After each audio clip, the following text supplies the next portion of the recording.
Welcome back, fight fans. Welcome back. Let's just dig right into it and let's give you that boxing talk and that realness. And this is what people want, is the most unbiased, real boxing talk there is. And that's what we're going to give you. And the reason we're going to give that to you is because we're not going to mislead you about any fighter. We're not going to fanboy for any fighter.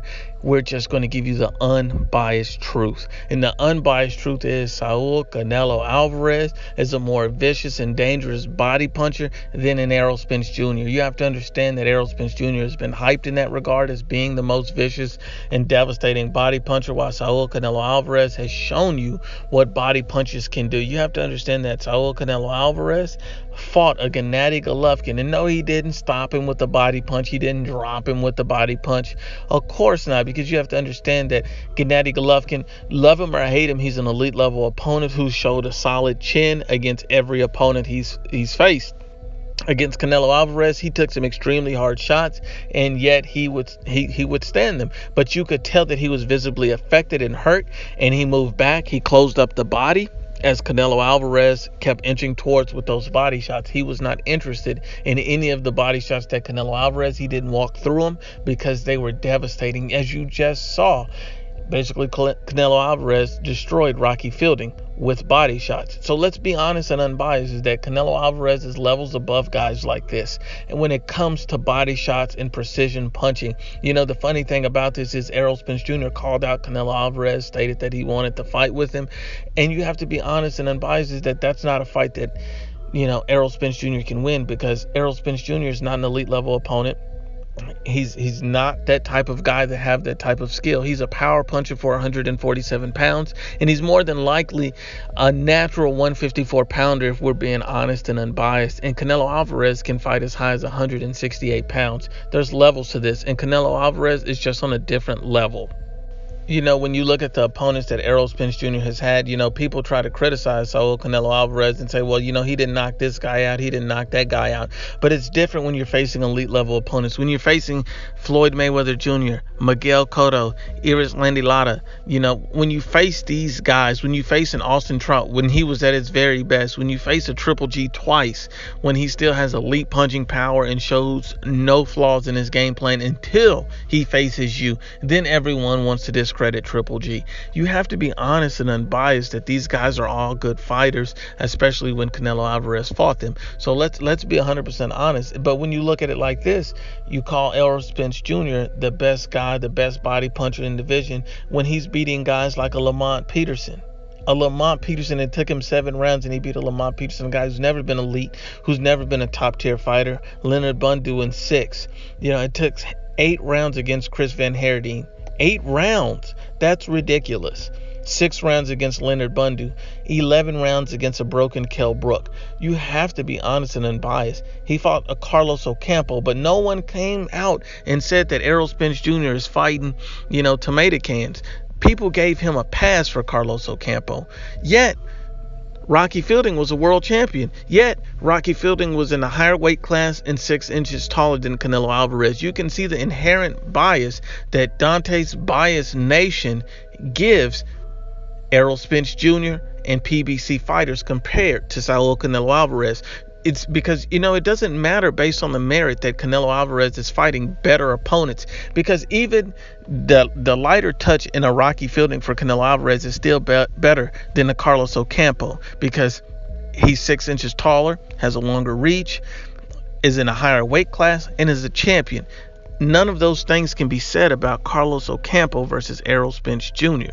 You have to understand that there's levels in this game, and Saul Canelo Alvarez is at a different level. You have to be 100% honest and unbiased that the praise they're heaping on guys like Errol Spence Jr., they should be heaping on Saul Canelo Alvarez, if we're being honest and unbiased, because Canelo has shown that he's a devastating body puncher, because he's rocked and made Triple G step back. Triple G's the type of fighter that only wants to come forward, and Canelo Alvarez backed him up multiple times with body shots. He didn't have to stop him. He didn't have to drop him with the body shots for them to be effective and for to help him win or get through a fight. You have to understand, every fight is not about a stoppage, but if you're stopping tomato can after tomato can, like Errol Spence Jr.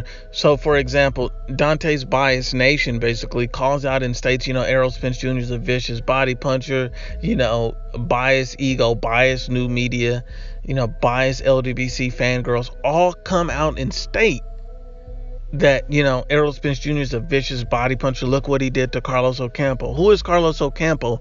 But you all criticize Canelo Alvarez for defeating and destroying Rocky Fielding, who was a bigger champion, who was bigger in a higher weight class and had a 6-inch height advantage over him. No one really wants to give Canelo Alvarez the true credit he deserves because they're all biased and they're fanboying for the PBC. Unfortunately, that's the way these guys are.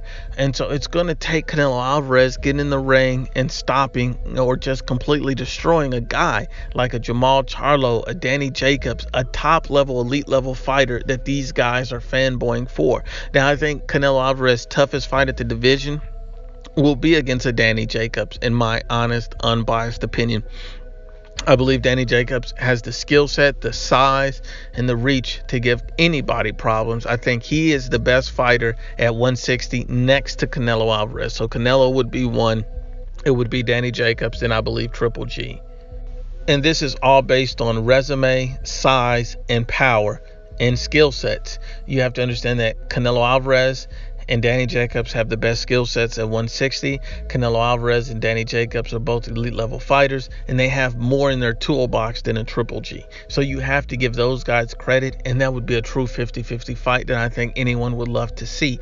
But when you look at everybody else below Triple G, you see the Charlo brothers. But I do believe that Demetrius Andrade is above Jamal Charlo. I think Demetrius Andrade has better skill set than Jamal Charlo. Jamal Charlo is the most unproven fighter at 160 pounds, yet people in the PBC fanboys try to pump him up like he's the greatest thing since sliced bread. And I have no problem with Jamal Charlo. I think he's a very entertaining fighter. I think he's a good fighter. I think he's a capable fighter. But he's an unproven, hyped fighter that must prove his worth before we give him any credit at 160 pounds. He must beat a good opponent. You don't even have to be an elite one right now. Beat a good opponent. Beat someone where we can say, wow, you beat David Lemieux. He doesn't even have a David Lemieux on his resume.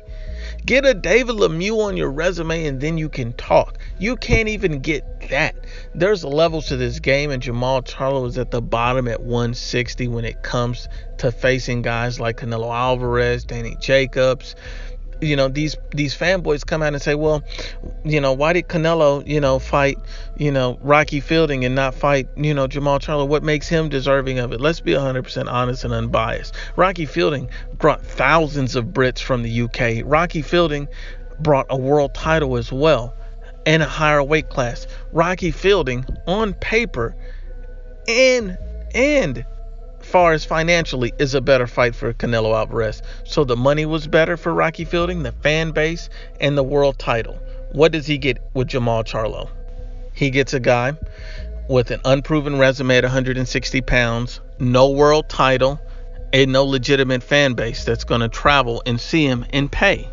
Let's be 100% honest and unbiased. Because, if he truly has the fan base like these fanboys say he has, then why has he never headlined a card? Don't worry, I'll wait. Thought so. This is what happens when you're 100% honest and unbiased. The fanboys can't take it. Once again, it's the IBFP. Please share, like, and you must absolutely subscribe.